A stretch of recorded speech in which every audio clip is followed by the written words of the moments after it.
से मेरे एक स्टूडेंट ने प्रश्न पूछा कि क्या सामाजिक सुधार के बिना राजनीतिक सुधार पॉसिबल है या राजनीतिक सुधार किए बिना सामाजिक सुधार पॉसिबल है।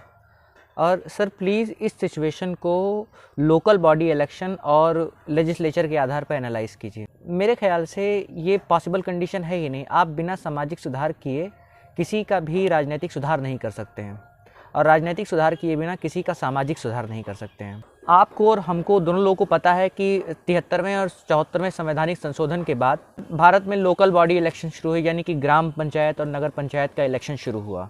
बाद में उसमें वुमेन को एम्पावर किया गया और उसमें उन्हें 33% के करीब में कहा गया कि आप यहाँ पर रिप्रेजेंट करेंगी। बिहार हरियाणा में 50% के आसपास है। लेकिन इसमें बड़ा सवाल ये आता है कि क्या सामाजिक सुधार, क्या आपने राजनीतिक सुधार कर दिया तो क्या सामाजिक सुधार हो गया? मेरे ख्याल से ऐसा होना बड़ा ही मुश्किल है। तो चलिए हम लोग कुछ कंडीशंस को एनालाइज करते हैं जिसमें सामाजिक सुधार तो हुए लेकिन राजनीतिक सुधार नहीं हुआ। मिसाल के तौर पर राजा राम मोहन राय ने सती प्रथा को खत्म करने के लिए बहुत मेहनत की। मतलब कहने का सेंस है बहुत मेहनत की। जगह जगह पर मूवमेंट शुरू हुआ, लोगों का जागरण किया, लेकिन सती प्रथा ठीक से खत्म नहीं हो पाई थी, शायद तब तक जब तक उसमें कुछ राजनीतिक सुधार नहीं हुए थे। एज एन एग्जाम्पल, जब लॉर्ड विलियम बेंटिंक 1829 में आए और उन्होंने सती प्रथा को बैन किया, उसके बाद जाके तब सती प्रथा के सुधार में थोड़ा सा तेज़ी आई। लोगों को एक टॉर्च मिला कि हाँ, यहाँ से राजनीतिक सुधार पॉसिबल है। इसके बाद महर्षि ज्योतिबा फूले आए, उनकी पत्नी, उन लोगों ने काफ़ी रिफॉर्म किए, लेकिन वो सारे रिफॉर्म पॉलिटिकल रिफॉर्म में ट्रांसफॉर्म नहीं हो पाए थे।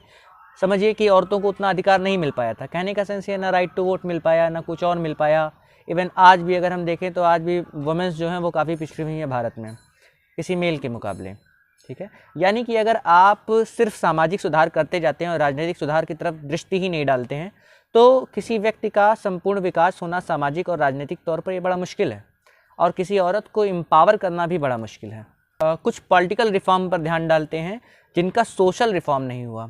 As an example, inheritance right, उत्तराधिकार कानूनों में शायद लगभग वो चाहे मुस्लिम्स हों, अब तो हिंदुओं में भी औरतों को अपने पिता की ज़मीन में उनकी जायदाद में हक लेने का अधिकार दिया गया। राइट टू इक्वल रिप्रेजेंटेशन उनको दिया गया। 50% सीटों पर आरक्षण दिया गया हरियाणा में और कहाँ, बिहार में। ये सब कुछ संकेत थे लीगल इम्प्लीकेशन के। लेकिन हम ये देखते हैं कि सामाजिक सुधार इस परिदृश्य में नहीं हुए हैं। कहने का सेंस ये है, अगर हम इनहेरिटेंस राइट की बात करें तो बहुत ढेर सारी वुमेन्स हैं जो अपनी भूमि छोड़ दे रही हैं। अगर वो गलती से ले रही हैं तो उनको हज़ारों तरीके के ताने सुनने पड़ रहे हैं। अरे भैया ज़मीन ले तू, इस तरीके के उन्हें ताने सुनने पड़ रहे हैं। यानी कि इस परिदृश्य में सामाजिक रिफॉर्म नहीं हुआ है और सिर्फ राजनीतिक रिफॉर्म हुआ है। इस वजह से किसी वुमेन के पास उस लेवल की ताकत नहीं आ पा रही है जिस लेवल की सच में उसे राइट्स दिए गए हैं। कहने का सेंस ये है, अगर किसी भी पार्टिकुलर सेक्शन का हमें रिफॉर्म करना है तो उसके राजनीतिक रिफॉर्म के साथ साथ सामाजिक सुधार होना आवश्यक है। क्योंकि अगर आप नहीं करेंगे तो सोसाइटी सेम रहेगी। आपने 50% रिप्रेजेंटेशन दे दिया औरतों को, लेकिन पैट्रियार्की रहेगी। पैट्रियार्की नए बहाने ढूंढ लेगी कि वुमेन्स को वो ऊपर ना आने दे। एज एन एग्जाम्पल, अभी हाल ही में उत्तर प्रदेश में लोकल बॉडी इलेक्शन हुए हैं। हम सब ने देखा कि जब भी लोकल बॉडी इलेक्शन होते हैं ज़्यादातर सीटों पर महिला आरक्षण है तो महिलाएं लड़ती हैं। लेकिन हम बहुत ढेर सारी महिलाओं को जानते तक नहीं है कि वो कौन हैं। जानते किसको हैं? जो उनके पीछे मेल लड़ रहे होते हैं। इवन मैं अपनी बात कर रहा हूँ, जो मेरा लोकल रिप्रेजेंटेटिव है जिसने इस समय नगर पालिका इलेक्शन जीता है, उसकी पत्नी का नाम मैं नहीं जान रहा हूँ, क्योंकि असल में उसने ही इलेक्शन जीता है लेकिन उसको सारे वोट अपने पति के नाम पर मिले हैं। इस प्रथा को सरपंच पति कहते हैं, आप खुद जान रहे होंगे। तो कहने का सेंस ये, अगर आप दोनों स्तरों पर रिफॉर्म नहीं करेंगे तो एक अनइक्वालिटी क्रिएट होती है और पितृसत्तात्मक समाज एक रास्ता ढूंढ लेता है कि वो किस तरीके से इन्हें दबा दे। अगर आप एक दूसरे सेक्शन को एनालाइज करें, यूपीएससी में इस साल महिलाओं का रिजल्ट 34% गया है।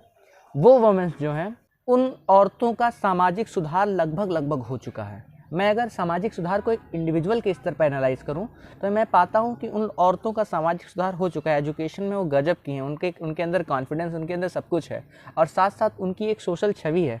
वो एक पावरफुल लेडी की तरह एक्ट करती हैं, ना कि अपने पति के पीछे रहने वाली किसी वुमेन की तरह जिसका पति उससे पर्चा भरवा रहा है लेकिन अपने चेहरे पर उसे वोट दिला रहा है। तो जाहिर सी बात है, पावर उसी के पास रहती है जो किंग मेकर होता है। असल में किंग के पास पावर नहीं होती है।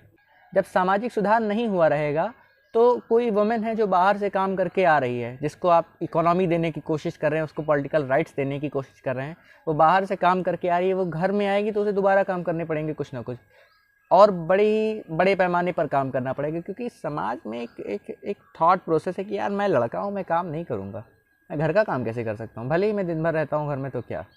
कहने का सेंस ये है कि जब तक हर एक स्तर पर सुधार नहीं होता है समाज में, यानी कि सामाजिक सुधार, राजनीतिक सुधार साथ साथ नहीं चलते हैं, तब तक किसी औरत को, किसी वुमेन को एम्पावर नहीं किया जा सकता है इन सब सुधारों के आधार पर। Thank you for watching my video. और वीडियो अच्छा लगा हो तो आपको यहाँ पर दी हुई मेरी नोट टेकिंग सीरीज़ हो सकता है पसंद आए, आप जाइए और उसे चेकआउट कीजिए। Thank you.